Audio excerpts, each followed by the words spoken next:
Bonjour à toutes et à tous, je suis heureuse de vous retrouver pour cette nouvelle vidéo. Deuxième épisode de Ça veut dire quoi? Aujourd'hui, on va encore une fois décortiquer des mots de vocabulaire pour que vous en ayez davantage concernant l'histoire de l'art et puis que vous puissiez découvrir des œuvres avec les termes appropriés.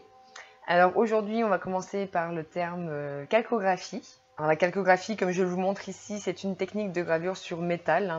Dans le premier épisode, je vous avais montré la technique de la xylographie, gravure sur bois.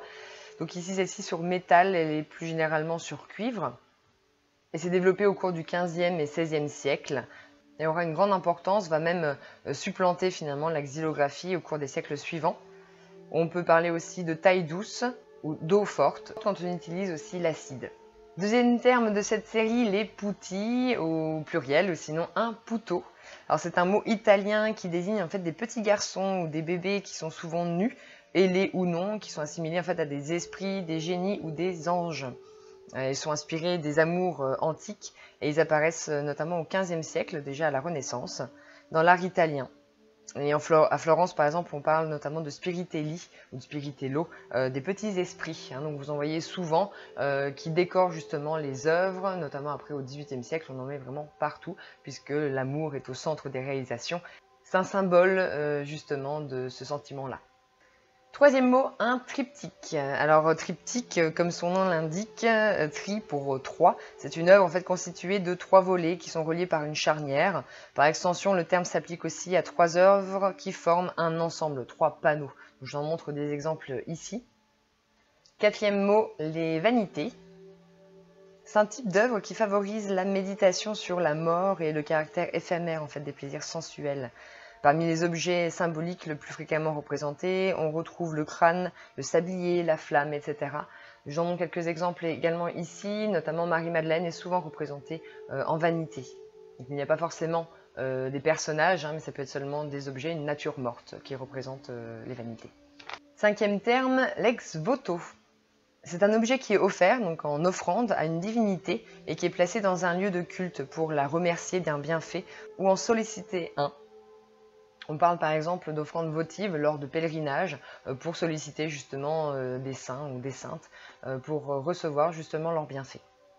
Sixième terme, sfumato. Alors c'est un terme technique en peinture, c'est un mot italien qui désigne l'effet obtenu par un traitement subtil et modulé des ombres et de telle sorte en fait, que les contours des figures disparaissent et se fondent dans l'atmosphère environnante. Donc, ce qui donne ce côté un petit peu fumé justement autour des figures que je vous montre ici. Léonard de Vinci notamment l'utilisait à de nombreuses reprises dans ses réalisations.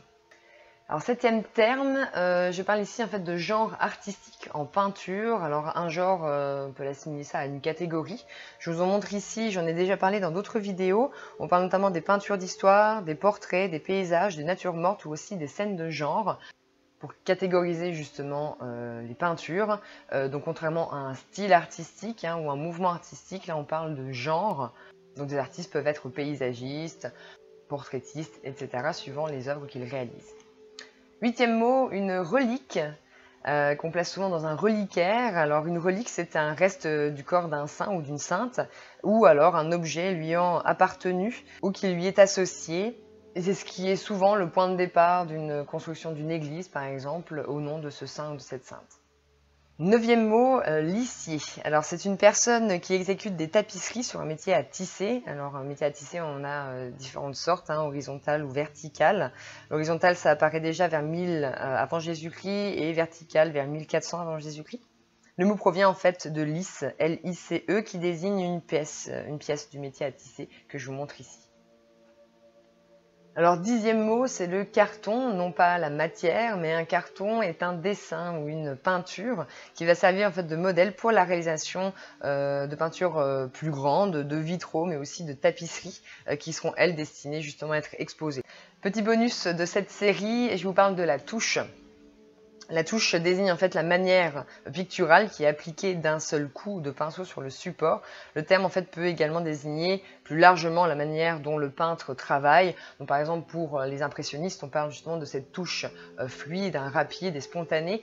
Et puis sinon la touche en général, voilà, le style de l'artiste. Donc je vous en montre différents exemples ici. C'est en tout cas la fin de cette vidéo, j'espère qu'elle vous aura plu, que vous avez appris de nouvelles choses et de nouveaux termes. Je vous montre juste rapidement ce qu'il y a derrière, ce sont des réalisations de certaines de mes étudiants. Voilà, c'est la petite dédicace. Je vous souhaite justement de joyeuses fêtes, prenez soin de vous et on se retrouve bientôt pour de nouvelles aventures.